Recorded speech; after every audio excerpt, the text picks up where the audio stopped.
Untuk lebih mencurigakan lagi, David Hopseeker menunjukkan bahwa sekolah penerbangan di Venice, Florida berhubungan dengan CIA dan dijalankan oleh penjahat dari Belanda.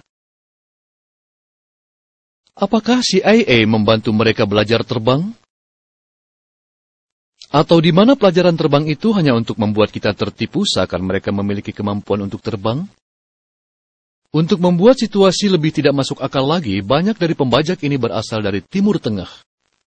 Dari mana FBI mendapatkan nama-nama ini? Apakah FBI memeriksa nama-nama tersebut sebelum memasukkan mereka ke dalam daftar? Bagaimana bisa kita menggunakan cara tersebut sebagai alasan perang? Sekarang, bandingkan risiko yang ada untuk menuju ke arah markas Pentagon. Markas Pentagon dikelilingi oleh tembok-tembok tinggi, pepohonan, dan jalan raya.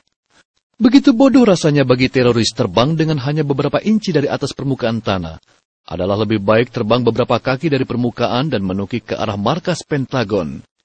Bagaimanapun, teroris lebih memilih terbang sepanjang jalan. Panah orange menunjukkan langsung dia terbang pada saat menabrak.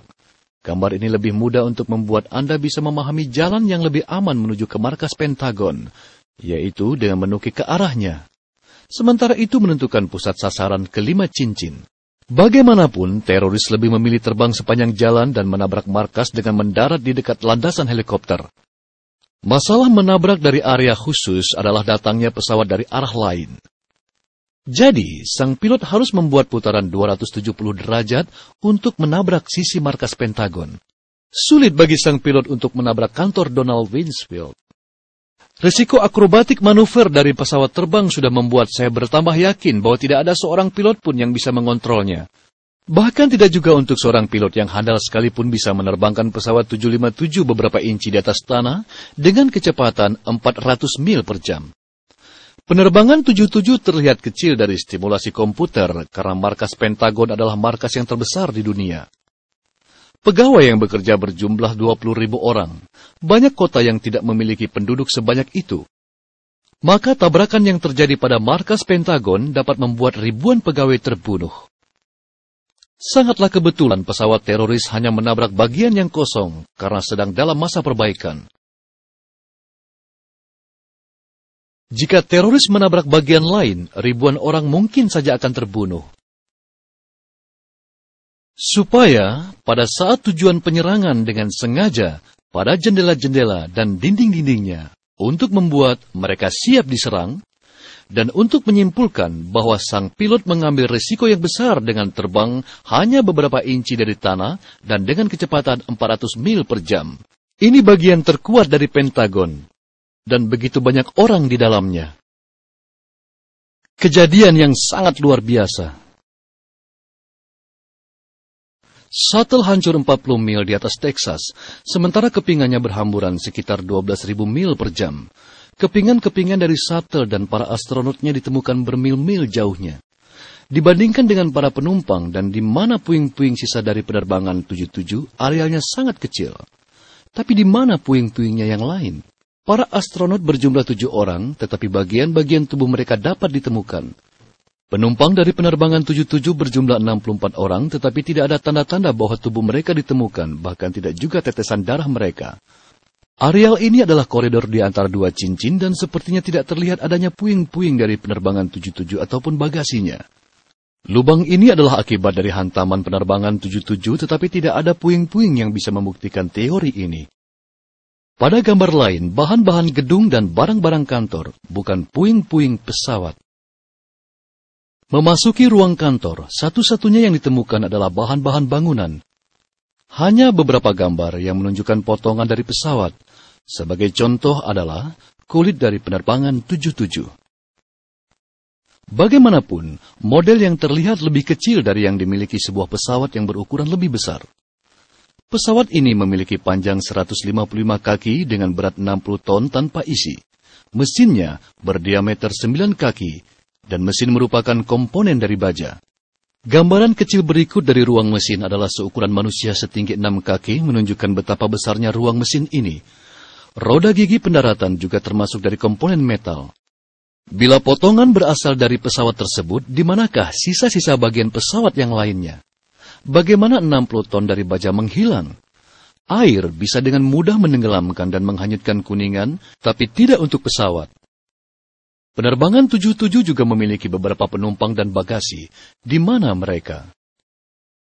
Potongan ini terlihat seperti Global Hawk atau serupa dengan gambaran misil. Tidak mirip dengan Boeing 757.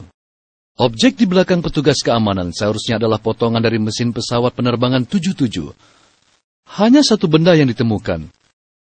Tapi pesawat penerbangan 77 memiliki dua mesin berukuran besar dan bukan hanya satu mesin yang berukuran kecil. Sangatlah kebetulan bahwa Global Hawk memiliki satu mesin berukuran kecil. Kepingan dan roda gigi pendaratan ditemukan di samping markas Pentagon. Ban ini juga ditemukan di dalamnya. Sayangnya potongan-potongan ini tidak membuktikan bahwa pesawat penerbangan 77 lah yang menabrak markas Pentagon. Global Hawk juga memiliki ban dan roda gigi pendaratan. Apakah ini potongan dari pesawat penerbangan 77? Sangatlah membantu bila kemiliteran memperlihatkan foto-foto yang lebih berkualitas, sehingga kita bisa tahu lebih jelas mengapa kemiliteran tidak memperlihatkan gambar yang lebih bagus. Barangkali karena di samping gambar yang berkualitas tinggi akan menunjukkan pada kita bahwa benda tersebut lebih kecil dan lembut dan yang jelas itu adalah milik dari Global Hawk. Ini adalah metal yang tipis yang lebih cocok dengan Global Hawk daripada pesawat penerbangan 77. Lagi pula pesawat penerbangan 77 akan menyisakan setidaknya 60 ton dari potongan-potongannya dan hanya beberapa bagian metal yang tipis yang dapat diangkat dengan mudah. Potongan yang kecil dan tipis dari pesawat ini lebih masuk akal jika Global Hawk lah yang menabrak markas Pentagon, karena Global Hawk dirancang memiliki berat yang sangat ringan. Satu alasan, dengan berat rendah diperbolehkan untuk masa waktu yang lama, jadi bisa mengamati orang-orang di jalan sepanjang periode. Ini bisa mengamati dari atas udara selama 35 jam. Alasan yang lain dari pesawat dengan berat rendah, yaitu untuk mengurangi tenaga mesin. Ini menyulitkan orang-orang untuk mendengarnya, atau tertangkap sensor inframerah. Sebuah Global Hawk seperti sebuah mesin pendorong. Christopher Berlin dari American Free Press berbicara dengan Steve Riskus yang melihat pesawat menabrak markas Pentagon dan mengambil gambar-gambar kebakaran sebelum pemadam kebakaran tiba di tempat kejadian. Steve menyatakan ia tidak begitu mendengar adanya suara. Ini bisa dilakukan oleh Global Hawk atau pesawat yang bisa tidak banyak mengeluarkan suara. Seperti itulah Global Hawk yang menabrak markas Pentagon. Dibandingkan dengan pesawat pertama yang menabrak WTC sebelum sempat terekam di video, karena kameramen mendengar suara pesawat tersebut mendekat ke arahnya. Pengeras suara dari kamera video juga menangkap suara dari mesin pesawat. Meskipun demikian, pesawat tersebut terbang mendekat tidak lebih dari 1.000 kaki. Sedangkan pesawat yang menabrak Pentagon hanya beberapa inci di atas mobil. Blockbuster adalah sebuah toko tempat penjualan kaset video. Mereka menjual sebuah film yang menunjukkan pesawat pertama menabrak menara, dan video ini berjudul 9/11, The Filmmaker Commemorative Edition. Pesawat tersebut tidak pernah terbang menuju ke arah orang-orang dengan tidak lebih terbang dari 1.000 kaki, tetapi kita bisa dengan jelas mendengarnya. Jika Boeing 757 terbang dengan kecepatan 400 mil per jam dan hanya beberapa mil di atas mobil, suaranya pasti lebih terdengar. Orang-orang akan merasakan getaran dari mesin, suara bising dari mesin, dan sayap.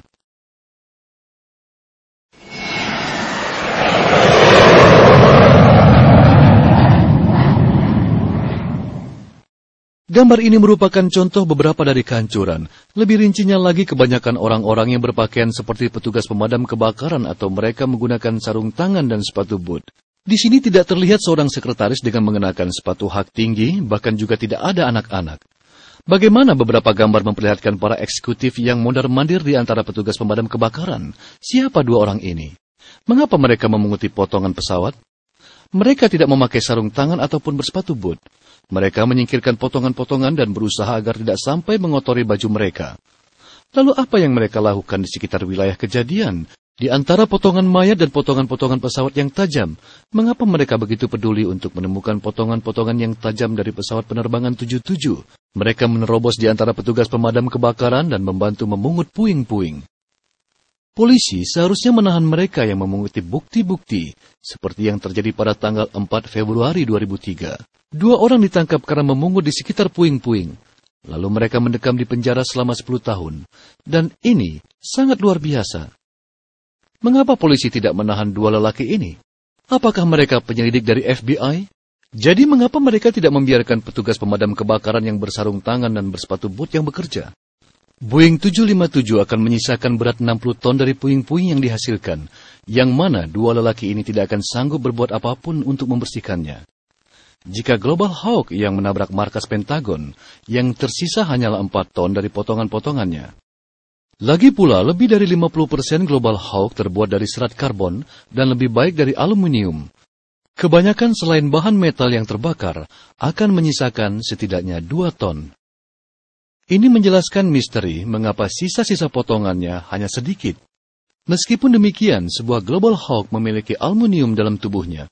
Ada bagian besar aluminium yang seharusnya tidak tersembunyi, karena potongan-potongannya tidak terlihat seperti Boeing 757.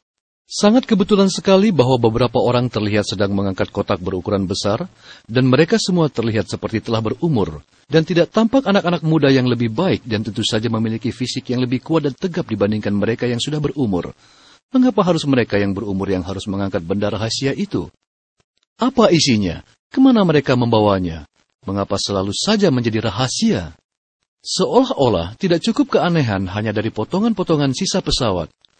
Helikopter berita menangkap orang-orang memunguti benda-benda kecil di atas rumput. Siapakah mereka? Mereka sepertinya bukan pemadam kebakaran atau polisi. Mengapa mereka memunguti bukti-bukti dari kehancuran? Seperti pembersihan yang dilakukan atas gedung WTC. Baik markas Pentagon maupun WTC semua dibersihkan dengan cepat dengan memindahkan bukti-bukti yang ada sebelum penyelidik menemukannya. Di Pentagon, beberapa tim pembersih adalah para eksekutifnya. Jika Global Hawk menabrak markas Pentagon, serabut karbon akan segera diamankan, karena bila seseorang menemukan, maka ia akan segera mengumumkannya. Hei, ini bukan pesawat 757. Kita baru saja ditabrak oleh sebuah pesawat berteknologi tinggi. Mungkin alasan pesawat penerbangan 77 hilang dari radar di dekat Ohio karena mendarat di wilayah landasan militer. Lalu Global Hawk dikirim untuk menggantikannya. Karena Global Hawk bisa terbang di atas 60.000 kaki. Bisa saja terbang dari Ohio ke markas Pentagon, terbang di atas pesawat komersial. Terutama pada saat terbang di atas 60.000 kaki. Hal ini menjelaskan mengapa pengendali lalu lintas udara tidak bisa mendeteksi pada layar radar selama masa penerbangan ke markas Pentagon. Dengan kecepatan 400 mil per jam, sama seperti kecepatan pesawat penerbangan 77 yang diketahui sebelumnya pada saat menabrak markas Pentagon. Sensor seismik telah ditanam di banyak belahan dunia untuk mendeteksi gempa bumi dan peristiwa-peristiwa lain. Sensor ini sangat sensitif dan sudah banyak dipasang di dalam pesawat, seperti pada peristiwa penabrakan WTC, yang sebelumnya juga pada kejadian tabrakan di Pennsylvania. Mereka juga menangkap robohnya Gedung 7. Biarpun demikian, tidak ada data seismik sebelum pesawat menabrak markas Pentagon. Para ilmuwan yang menganalisa melaporkan, menurut analisa data kami, tidak menemukan sinyal seismik dengan jelas. Pemancar seismik di dekat markas Pentagon tidak menunjukkan dengan jelas sinyal dari tabrakan pesawat.